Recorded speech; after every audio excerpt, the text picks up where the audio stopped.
75వ రాజ్యాంగ దినోత్సవ శుభాకాంక్షలు.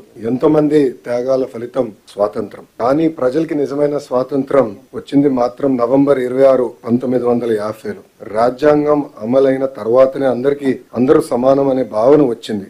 మాట్లాడే హక్కు వచ్చింది, ప్రశ్నించే ధైర్యం వచ్చింది. స్వేచ్ఛ, సమానత్వం, సోదర భావం అందరికీ అందించారు. మనతో పాటు అనేక దేశాలకి స్వాతంత్రం వచ్చింది. కానీ ఈ రోజు మనం చూస్తే వాళ్ళందరూ ఒక సంక్షోభంలో ఉన్నారు. కానీ భారతదేశమే ఒక సూపర్ పవర్ ఎదిగింది. దానికి కారణం మన రాజ్యాంగం. అనేక కులాలు, భాషలు, ప్రాంతాలు ఎన్నో సంక్షోభాలు ఎదుర్కొన్నా ఈ రోజు మనందరం ఒకే దేశంగా నిలబడ్డామంటే దాని గొప్పతనం మన రాజ్యాంగం. ఈ సందర్భంగా రాజ్యాంగం రూపకర్తను మనం స్మరించుకోవాల్సిన అవసరం ఉంది. సామాన్య దళిత కుటుంబంలో పుట్టి దేశానికి స్వేచ్ఛ, ప్రజలకి ప్రాథమిక హక్కులు, రక్షణ కల్పించిన గొప్ప వ్యక్తి డాక్టర్ బిఆర్ అంబేద్కర్ గారు.